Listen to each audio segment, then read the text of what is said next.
Assalamualaikum warahmatullahi wabarakatuh. Sobat-sobat, kita bersama lagi di channel saya, channel Endang Jaya Putra, channel dakwah dan pendidikan. Sobat-sobat, luar biasa. Hinaan, makian, hujatan yang ditujukan kepada saya, sobat-sobat. Dari dikatakan tidak bisa membaca Al-Quran, ya, belum pantas, belum layak tampil, sampai dibilang bodoh.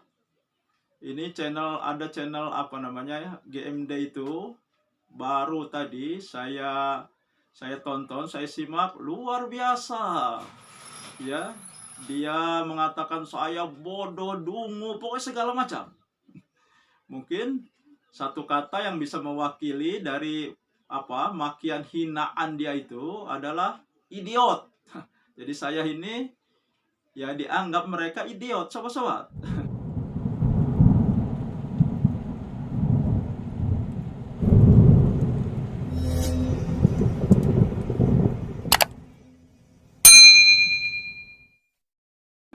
Tapi ya biasalah sobat-sobat ya. Rasulullah juga seperti itu kan, menghadapi banyak hinaan, makian, bahkan dianggap gila. Nah, dan saya juga mengalami sobat-sobat. Saya dibilang gila. Ya, tidak waras katanya. Ini Gus Jaka yang mengatakan. Ya meskipun seperti biasa, Gus Jaka itu tidak menyebut nama, seolah-olah dia itu tidak menanggapi. Ya karena dia tuh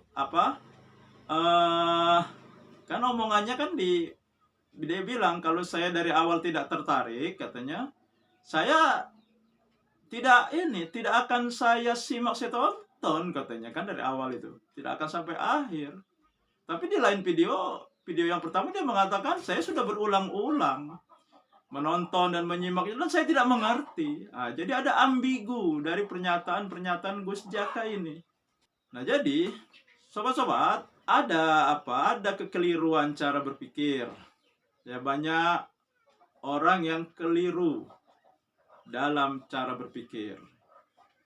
Ya, mereka menganggap ya kebenaran Islam, orang bisa benar memahami Islam kalau dia di pondok pesantren, belajar membaca kitab, belajar ilmu-ilmu ya macam-macam lah ilmu yang ada di situ, ilmu tajwid, ilmu balaghah, apa segala macam. Baru bisa memahami Islam, baru bisa mendapat kebenaran Islam. Ini cara berpikir yang keliru yang dipegang oleh Gus Jaka dan kawan-kawan. Sehingga mereka selalu menafikan kebenaran-kebenaran menurut Al-Quran dan hadis yang disampaikan.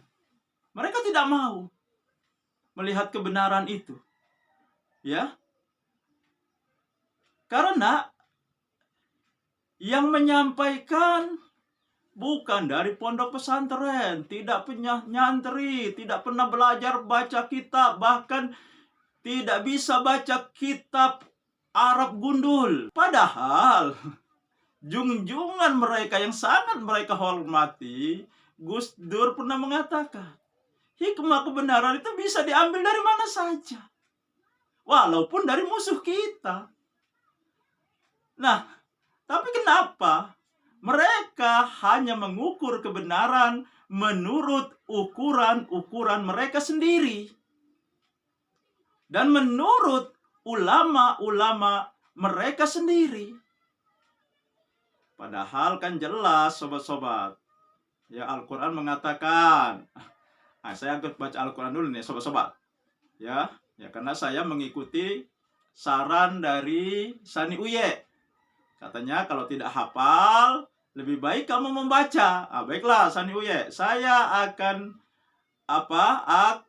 menuruti nasihat kamu. Ya, saya akan baca Al-Quran nih melalui mushaf.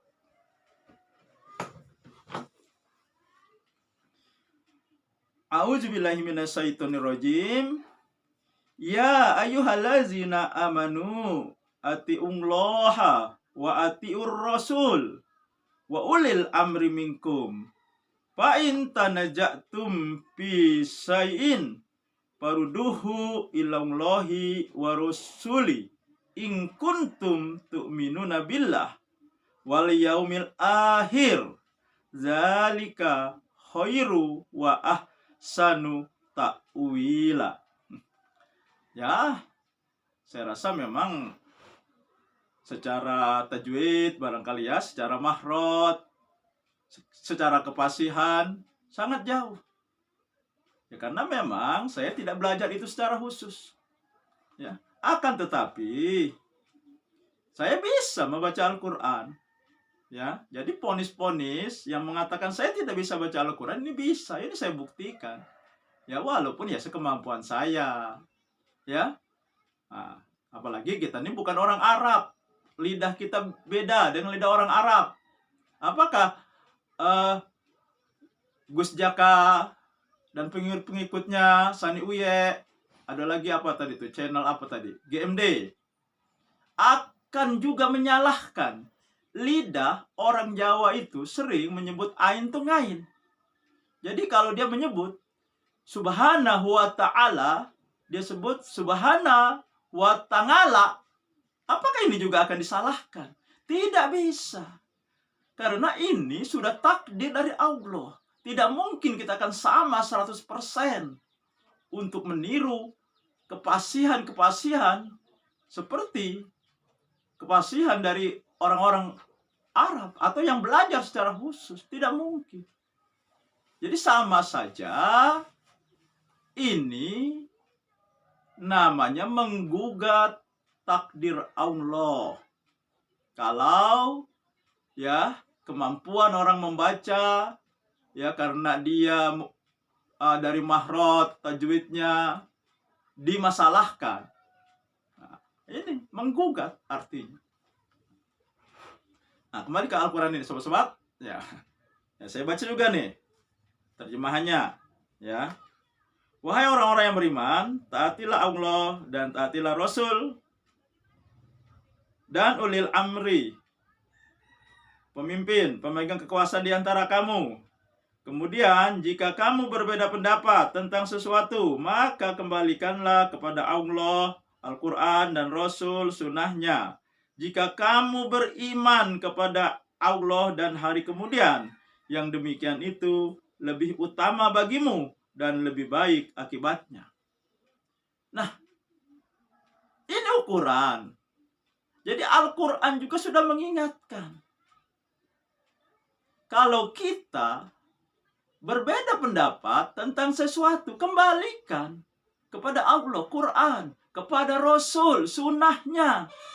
Kalau benar-benar beriman.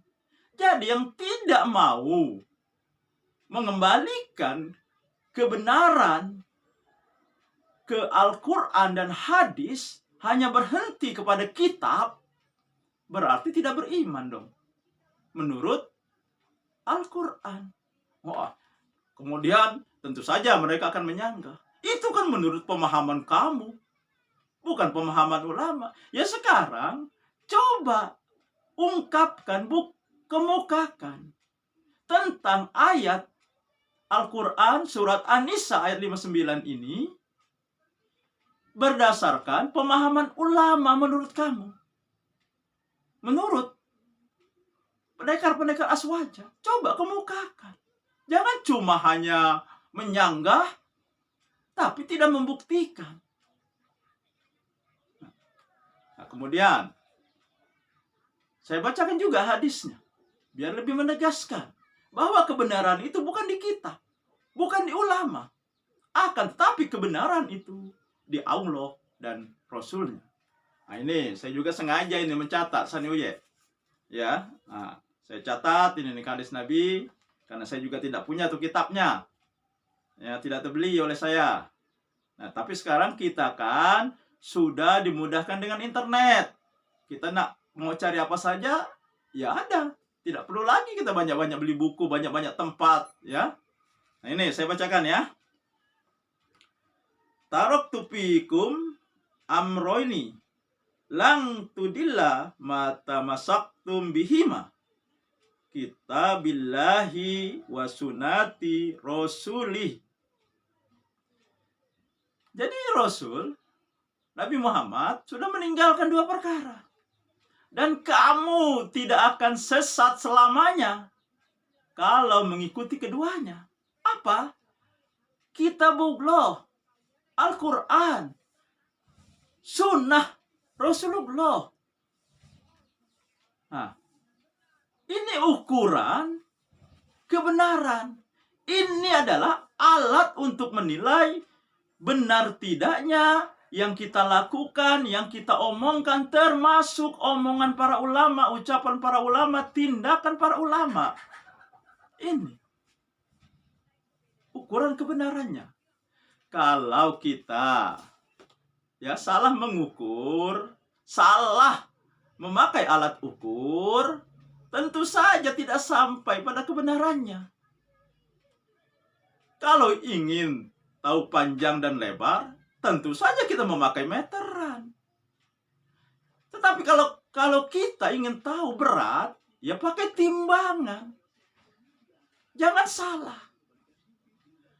Mengukur kebenaran pemahaman Islam seseorang hanya diukur dengan dia tidak bisa baca Quran, tidak bisa baca kitab, tidak pernah mondok. Bukan itu ukurannya. Kemudian memakai perkataan ulama. Sekali lagi, bukan itu ukurannya. Sani Uye, Gus Jaka, dan siapa tadi yang channelnya baru saya lihat. Bukan itu.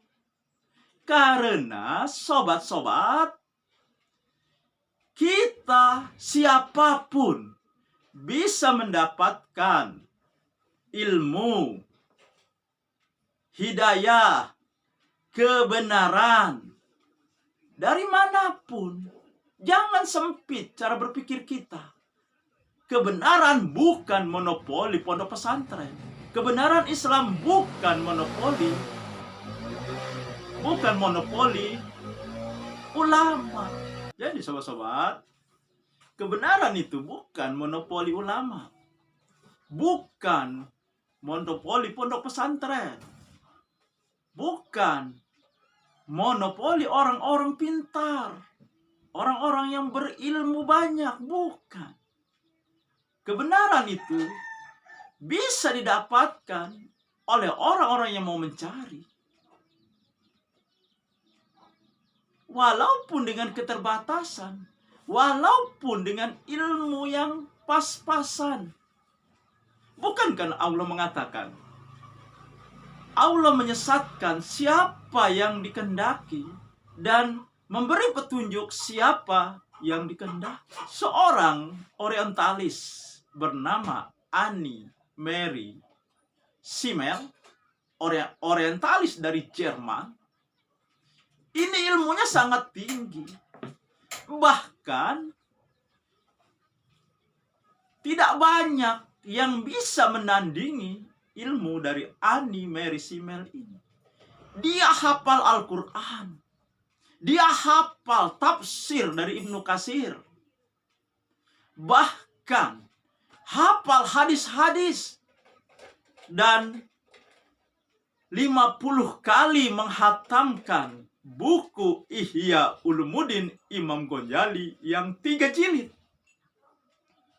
Tapi dia tidak sampai kepada kebenaran. Dia tidak memeluk Islam.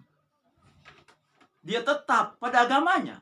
Bahkan ketika ditanyakan, dia mengatakan dia tidak beragama. Jadi kepintaran, ilmu tinggi belum tentu bisa mendapatkan kebenaran Islam. Irena Handono, mantan biarawati, masuk Islam. Dia awal-awalnya tidak bisa membaca Al-Quran. Dia bingung membaca Al-Quran. Karena huruf-hurufnya dia tidak kenal. Dia cuma membaca dari terjemahan surat Al-Ikhlas. Lalu kita mau mengatakan, kalau pakai terjemahan tidak bisa dijamin kebenarannya. Ini cara berpikir yang salah. Cara berpikir yang keliru. Membatasi. Seolah-olah hanya orang-orang yang berilmu tinggi saja. Hanya orang-orang yang bisa bahasa Arab. Bisa membaca Al-Quran dengan baik. Menguasai ilmu-ilmu fikih yang bisa menemukan kebenaran. Dilecehkan orang yang hanya belajar dari terjemahan. Terjemahan ini, kalau memang tidak benar, tentu akan ditarik dari peredaran. Ini cara berpikir yang sempit dan picik. Dan siapa yang pertama-tama di luar keluarga Rasulullah yang menyambut dakwah tauhid Rasulullah? Bilal bin Rabah, seorang budak. Keluarga Ammar bin Yasir, seorang budak. Dari segi ekonomi, segi ilmu masih sangat di bawah dibandingkan oleh bangsawan Quraisy. Tapi mereka bisa menemukan kebenaran. Jadi berhentilah merendahkan orang yang tidak mondok, orang yang tidak belajar baca kitab, orang yang tidak belajar tafsir. Karena bukti-bukti memberikan apa yang diponiskan sama sekali tidak benar. Justru memenjara, membelenggu orang-orang yang berpendapat seperti itu pada kebenaran semu, pada kebenaran menurut mereka, menurut kelompok mereka, bukan menurut Al-Quran dan Sunnah Nabi. Sehingga kalau ada yang berbeda dari mereka, bukan dari mereka, tidak mondok, mereka tolak. Padahal kembali saya ingatkan, Gus Dur mengatakan hikmah kebenaran bisa diambil dari mana saja. Bahkan ada yang mengatakan dari musuh sekalipun. Nah, jadi sobat-sobat, kesimpulannya, maka kalau kita salah memakai alat ukur untuk mengukur suatu kebenaran, maka hasilnya akan salah. Kebenaran Islam ukurannya bukan pondok pesantren, bukan orang yang berilmu tinggi, menguasai ilmu tajwid, ilmu fikih, ilmu balaghah, pokoknya segala macam-macam ilmu alat. Atau menurut ulama, bukan. Tetapi menurut Allah dan Rasulnya. Dan kalau pemahaman mengenai Al-Quran yang saya sampaikan, mengenai hadis yang saya sampaikan, silahkan kemukakan, ungkapkan yang kata kamu Al-Quran menurut pemahaman ulama. Akan tetapi perlu dicatat, saya bukan menolak ulama, saya bukan tidak mau mengikuti ulama, saya bukan menyalahkan ulama, saya hormati mereka. Akan tetapi kebenaran Islam tidak berhenti pada mereka. Setiap perkataan harus kita kritisi, harus kita koreksi dengan Al-Quran dan Sunnah Nabi. Dan memang Allah sudah mengingatkan, Nabi sudah berpesan, dan agama ini sudah sempurna. Demikian sobat-sobat, semoga ini mencerahkan dan menginspirasi. Nasrum minal fathun qarib. Wassalamualaikum warahmatullahi wabarakatuh.